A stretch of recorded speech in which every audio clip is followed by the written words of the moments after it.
Através de uma análise filosófica, sociológica e psicológica, exploramos alguns temas como rivalidade feminina, vaidade, padrões de beleza, divisão social do trabalho, dinâmicas do medo e da inveja, abordando visões feministas e conservadoras sobre esses assuntos. Mas falamos muito sobre a feminilidade. Então, como será a masculinidade, seja tóxica ou saudável?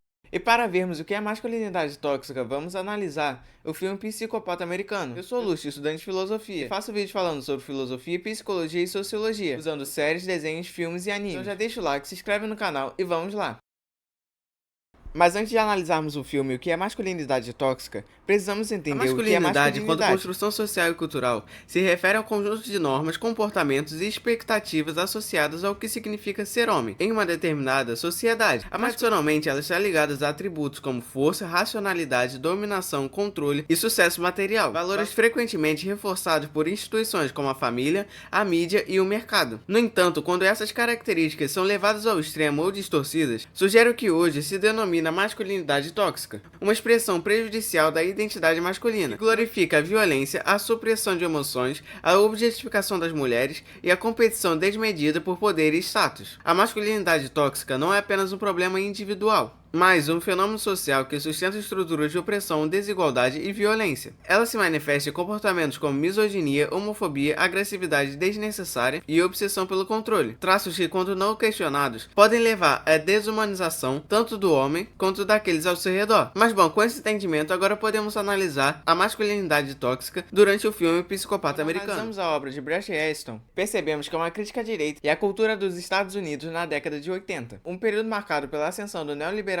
a glorificação do consumismo e a desigualdade social crescente. O protagonista Patrick Bateman é um produto desse ambiente, onde o sucesso é medido pela capacidade de ostentar bens materiais e status social. Sua obsessão por marcas de luxo, sua rotina meticulosa de cuidados pessoais e sua fixação em cartões de negócios refletem a cultura do excesso e da superficialidade que dominava a elite de Nova York na época. Mas com esse breve resumo do que vamos falar, vamos começar a analisar o filme. O filme se passa em 1987, contando a vida de um rico banqueiro de investimentos de Nova York. Sua vida gira ao redor de jantares em restaurantes chiques, enquanto mantém as aparências para sua noiva Evelyn e seu círculo de associados ricos. A maioria que na verdade ele desgosta, mas ele finge gostar para manter as aparências. Bateman descreve os apetrechos materiais de seu estilo de vida, incluindo seu diário, exercício matinal, rotina de embelezamento, guarda-roupa estilístico. Ele também discute sua coleção de música, na qual inclui até mesmo Whitney Houston e Phil Collins, onde a valorização da imagem e do poder material são usados para afirmar superioridade sobre os outros. Sua rotina meticulosamente planejada não é apenas um reflexo da vaidade, mas também um meio de controle e diferenciação social. Ele não busca apenas parecer impecável, mas também ser reconhecido como tal, garantindo que cada detalhe de sua vida esteja alinhado com um ideal de sucesso e dominação. Além disso, sua fixação por marcas de luxo e cultura pop mainstream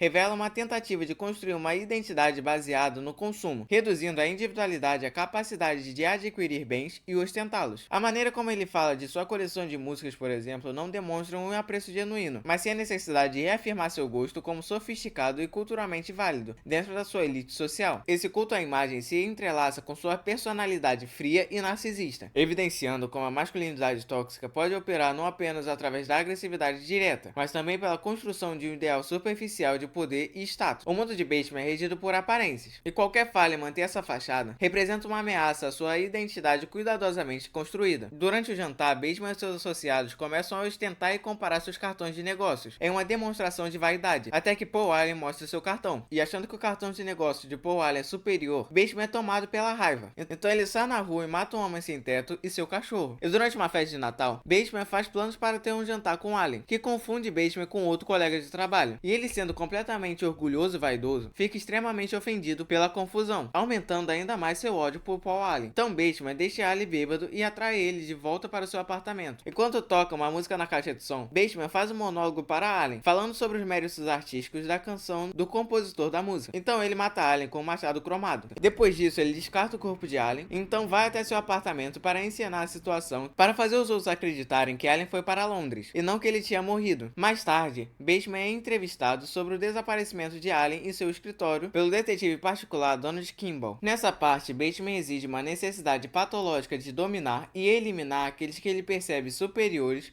ou ameaças ao seu ego. Comportamento que reflete a insegurança e violência muitas vezes associada à masculinidade tóxica. Sua obsessão por status se manifesta de uma maneira extrema. Um simples cartão de negócios, um símbolo de prestígio no ambiente corporativo, desencadeia uma fúria irracional, levando-o a cometer atos de violência para reafirmar seu senso de controle. O assassinato brutal de Paul Allen não é apenas um ato impulsivo, mas um ritual cuidadosamente encenado, no qual Bateman se entrega a um monólogo analítico sobre a cultura pop antes de atacar. Esse momento expõe como ele busca justificar sua violência dentro de uma lógica distorcida de superioridade intelectual e estética, como se seu conhecimento sobre música e arte o tornasse de alguma forma mais legítimo e um merecedor de poder. Além disso, a frieza com que ele encobre o crime reforça seu desejo de se manter no topo da hierarquia social. Ao arquitetar uma falsa narrativa que Allen fugiu para Londres, Bateman demonstra não apenas sua falta de empatia, mas também sua crença de que pode manipular a realidade ao seu favor, eliminando rivais sem sofrer as consequências. Seu comportamento reflete um ideal extremo de masculinidade tóxica, onde status, agressão e controle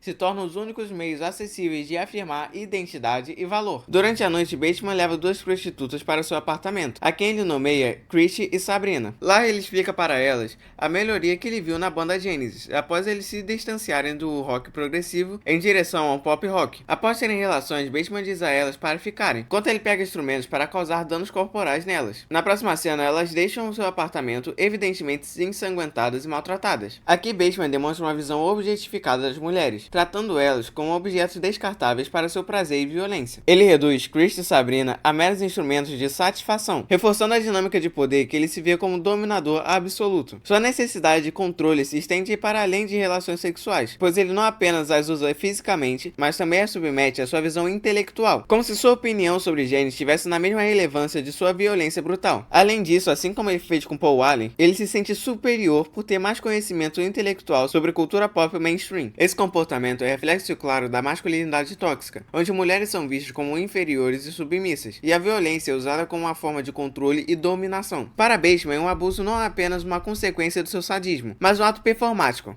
uma reafirmação de poder sobre aqueles que ele considera insignificantes. Sua frieza ao transitar entre uma conversa casual sobre música e a tortura física revela como sua visão de mundo é completamente desumanizada. A imagem final das prostitutas saindo ensanguentadas e maltratadas sintetiza o impacto da sua brutalidade. Elas não são apenas vítimas da violência física, mas também da dinâmica de um sistema que normaliza a subjugação das mulheres sob a lógica da masculinidade predatória, onde enxerga mulheres como prêmios e homens como pessoas que devem conquistar esses prêmios, sustentando a ideia de que se um homem ficar com várias mulheres, ele conquistou vários prêmios. A cena evidencia como Bateman, mesmo agindo de forma extrema, representa o arquétipo mais amplo de homens que usam status, violência e poder para reafirmar sua posição em uma sociedade que frequentemente ignora ou silencia consequências desse tipo de comportamento. No próximo dia, o colega de Bateman, Lewis, revela seu novo cartão de negócios. Bateman tenta matar Lewis no banheiro de um caro restaurante e tenta estrangular ele. Lewis confunde a tentativa de assassinato com uma investida sexual e declara seu amor por Bateman, que foge com nojo. No filme não fica tão evidenciado, mas uma característica muito forte durante o livro, que foi inspiração para o filme, é essa característica muito homofóbica do Bateman. Tanto que no livro tem muitas passagens que ele é homofóbico, de forma muito mais explícita e crua do que o próprio filme, entre outros tipos de preconceito, como racismo, coisa que eu poderia aprofundar nesse vídeo, mas já tem 2 vídeos no canal falando sobre isso, depois passa lá pra ver. Um é falando sobre a história do Malcolm X e Martin Luther King, o outro é analisando algumas questões da luta racial, a partir da história do Jim B. Mas bom, diferente do livro, que tem várias passagens que mostram vários preconceitos com pessoas que não estão dentro do padrão esperado, o filme foca principalmente na misoginia e na competição masculina de ego. Mas bom, essas questões homofóbicas de Bateman reforçam estereótipos de masculinidade tóxica que rejeitam qualquer forma de afeto ou vulnerabilidade masculina. Sua tentativa de assassinato não é apenas um reflexo de seu impulso homicida, mas também sua necessidade de reafirmar sua masculinidade por meio de violência. Quando Lewis interpreta sua agressão como um gesto romântico, Bateman reage com repulsa extrema, fugindo em desespero depois de ter um pânico moral. Quando sua aversão pelo toque e a confusão da situação revela um medo profundo de que a identidade como um homem poderoso e dominante seja questionada, já que dentro da lógica rígida da masculinidade que ele incorpora, ser alvo de desejo masculino equivale a perder seu status. Mas voltando ao filme, Bateman convida sua secretária para jantar, sugerindo para ela encontrar ele em seu apartamento, para tomar drinks antes. Quando Jim chega, Bateman, sem o conhecimento dela, segura uma arma de pregos atrás da sua cabeça, enquanto os dois conversam. Quando ele recebe uma mensagem da secretária eletrônica de sua noiva Evelyn, ele pede para Jim sair. Sua interação com com Jin revela sua manipulação psicológica e ameaça velada, destacando como ele usa o medo para manter o controle sobre as mulheres em sua vida. Ao convidá-la para o seu apartamento, Bateman constrói uma situação de falsa intimidade,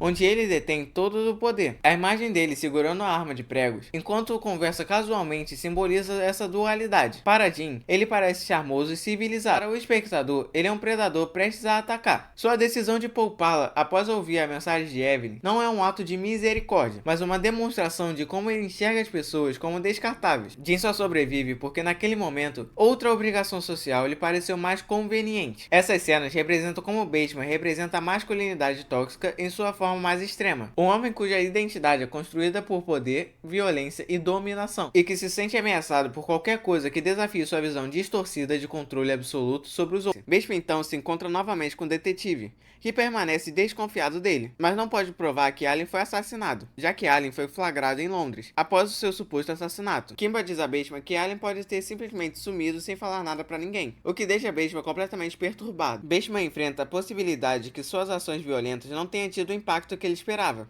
o deixando frustrado e confuso. Até este momento, ele acreditava que seus crimes eram definitivos, atos que solidificavam seu domínio sobre os outros e reforçavam sua identidade como predador. No entanto, a incerteza sobre o paradeiro de Allen mina sua crença, lançando dúvidas sobre até mesmo a realidade de seus atos. A frustração de Bateman não vem de um temor real de ser descoberto, mas sim da percepção de que sua violência pode ter sido insignificante. Se Allen está vivo, ou pelo menos é percebido como tal, então o assassinato não serviu para reafirmar seu poder. Sua necessidade de reconhecimento e validação, mesmo para atos horríveis, reflete uma insegurança fundamental. Bateman não deseja apenas matar, mas ser visto como alguém que tem controle absoluto sobre a vida e sobre a morte. A ideia de que seus crimes podem ser ignorados ou mal interpretados o perturba profundamente, pois ameaça a ilusão de grandeza que ele construiu em torno de si mesmo. Essa dinâmica evidencia um traço essencial da masculinidade tóxica, a busca incessante por poder e domínio, com forma de autoafirmação. Para Bateman, a violência não é apenas um meio de extravasar impulsos, mas uma forma de deixar sua marca no mundo. Quando essa marca é questionada, ele se vê diante de um vazio aterrorizante, o medo de que, apesar de toda sua brutalidade,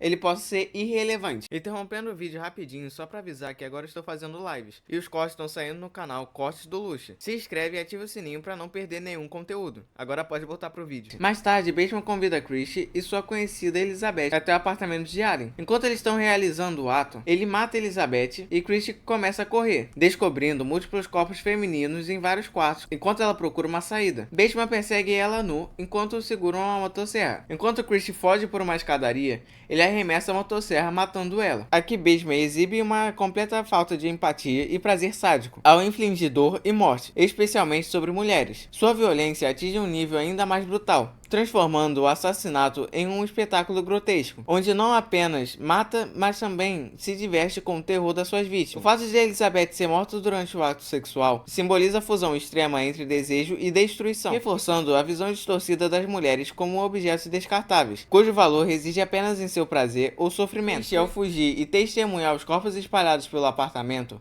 representa um momento de revelação do verdadeiro horror que Bateman encarna. Sua tentativa desesperada de escapar não é apenas um instinto de sobrevivência, mas um confronto direto com a monstruosidade do mundo em que Bateman opera, um mundo onde o poder masculino se expressa através do controle absoluto sobre os corpos e vidas dos outros, principalmente de pessoas fora do padrão, perpetuando preconceitos como racismo, homofobia e misoginia. A cena de perseguição com a motosserra encapsula a teatralidade de sua violência. Ele não apenas mata, mas transforma o assassinato em um jogo sádico, onde o desespero de Christie amplifica seu prazer. Jogar a motosserra em cima da escadaria demonstra não apenas seu desprezo absoluto pela vida, mas também na sua crença de impunidade, como se as ações estivessem além de qualquer julgamento ou consequência. Essa violência extrema e a desumanização das vítimas são características marcantes da masculinidade tóxica, onde a dominação e a destruição são vistos como formas de afirmar poder. Bateman não consegue apenas matar, ele deseja provar para si mesmo e para o mundo que o rodeia que pode exercer controle absoluto sem qualquer tipo de resistência,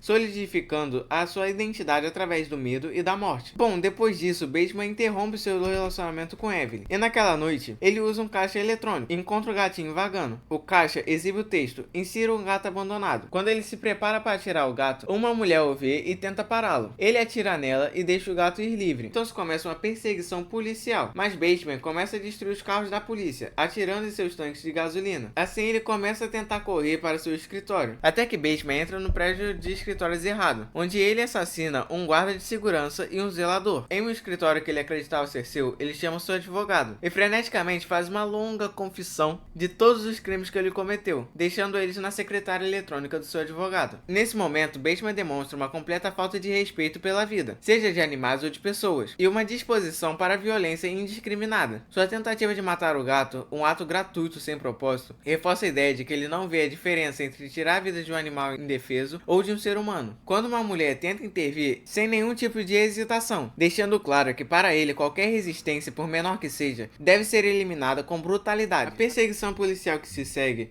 ilustra como a violência atinge um nível quase cartunesco, desafiando até mesmo a lógica da realidade. Ao atirar nos carros de polícia e fazê-los explodir, Bateman se comporta como um personagem de filme de ação, como se ele fosse invencível, sugerindo que sua perda de controle sobre a própria violência o fez transcender os limites da lógica e da moralidade. Ele já não age mais por necessidade ou desejo, mas sim por impulso puro, como se o próprio ato de matar fosse a única coisa que o mantivesse em movimento. Quando ele invade o prédio errado e continua matando aleatoriamente, sua trajetória se torna um ciclo inescapável de destruição, evidenciando o colapso total de qualquer resquício de humanidade que ele poderia ter tido. Esse surto de violência desenfreada culmina na sua ligação frenética para o seu advogado, onde ele despeja uma confissão desesperada. E aqui percebemos que Bateman não apenas admite seus crimes, mas também parece estar buscando uma validação e um reconhecimento de que seus atos monstruosos têm algum significado. Essa indiferença pela vida e a glorificação da violência são aspectos extremos da masculinidade tóxica, onde a força bruta e a destruição são vistas como formas de afirmar seu domínio. No entanto, enquanto Bateman se entrega a essa espiral de violência, sua confissão sugere um medo subjacente, a possibilidade de que no fim, todo esse poder que ele acredita ter seja apenas uma ilusão, e que sua existência não passe de um vazio desesperado, sem sentido ou consequência. Na manhã seguinte, Bateman visita o apartamento de Ali, esperando para limpar e se livrar das provas do assassinato. Mas quando chega lá, ele está vazio, pintado com tinta fresca e à venda. Bateman pretende ser um potencial comprador. Ela então, enigmaticamente, diz para ele que esse não é o apartamento de Paul Allen, antes de pedir para que ele saia. Quando Bateman vai ao encontro com seus colegas e advogado para um almoço, Jean, assustado, encontra detalhados desenhos de assassinatos e mutilações no diário de escritório de Bateman, implicando que seus assassinatos podem ser invenções de sua imaginação. Nesse momento, Bateman é confrontado com a possibilidade de que suas ações violentas possam ter sido imaginárias, o que deixa ele ainda mais perturbado. O apartamento de Paul Allen, que esperava encontrar como uma cena de crime, foi reformado e colocado à venda, apagando qualquer vestígio do que ele acreditava ter feito. A reação da corretora, enigmática e cautelosa, sugere que algo a mais está acontecendo, mas sem confirmar diretamente se os assassinatos foram reais ou não. Esse momento desestabiliza Bateman, pois a ameaça é a única coisa que ele considerava inquestionável. A descoberta dos desenhos violentos por Jean adiciona uma outra camada de incerteza. Se os assassinatos foram apenas fruto da sua imaginação, então toda a existência de Bateman, construída sobre dominação, brutalidade e a ilusão de controle absoluto, sua identidade como predador implacável, se desmorona, deixando seu lugar a um homem vazio, sem propósito ou significado. Essa desconexão com a realidade e a busca por um significado em seus atos violentos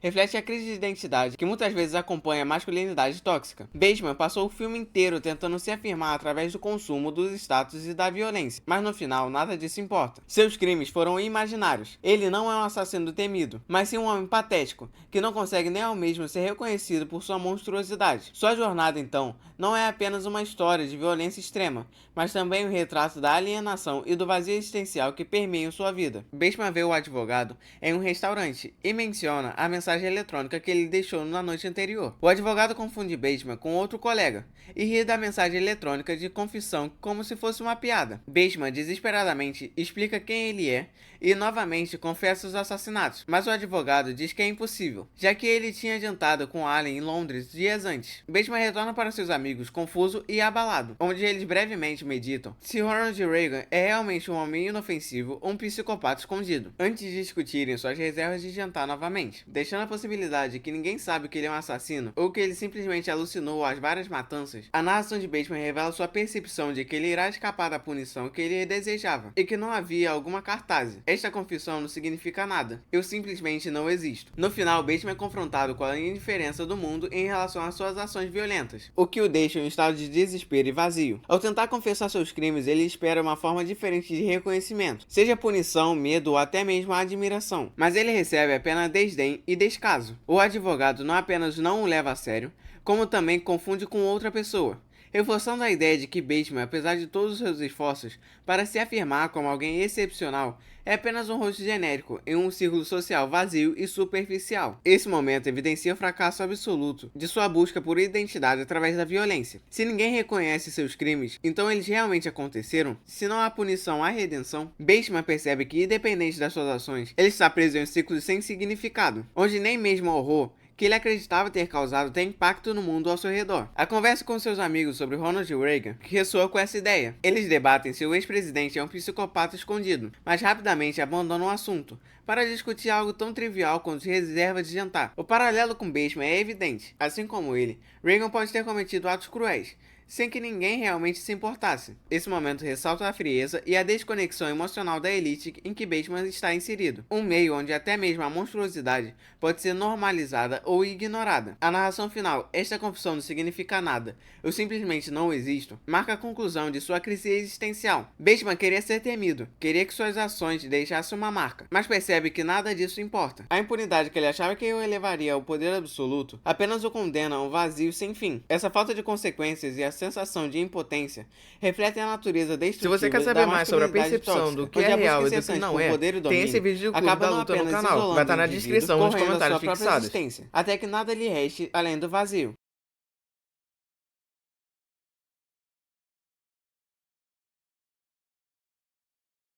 Mas bom, nesse vídeo analisamos a masculinidade tóxica, que é marcada por narcisismo, objetificação, destruição, vazio, isolamento, desumanização e corrupção moral. Mas como será que é a masculinidade saudável? Bom, isso é uma história para um outro vídeo, então se inscreve no canal para não perder. Lembrando que os vídeos que comentei vão estar na descrição e nos comentários fixados. Não se esquece de deixar o like e ativar o sininho. E até o próximo vídeo.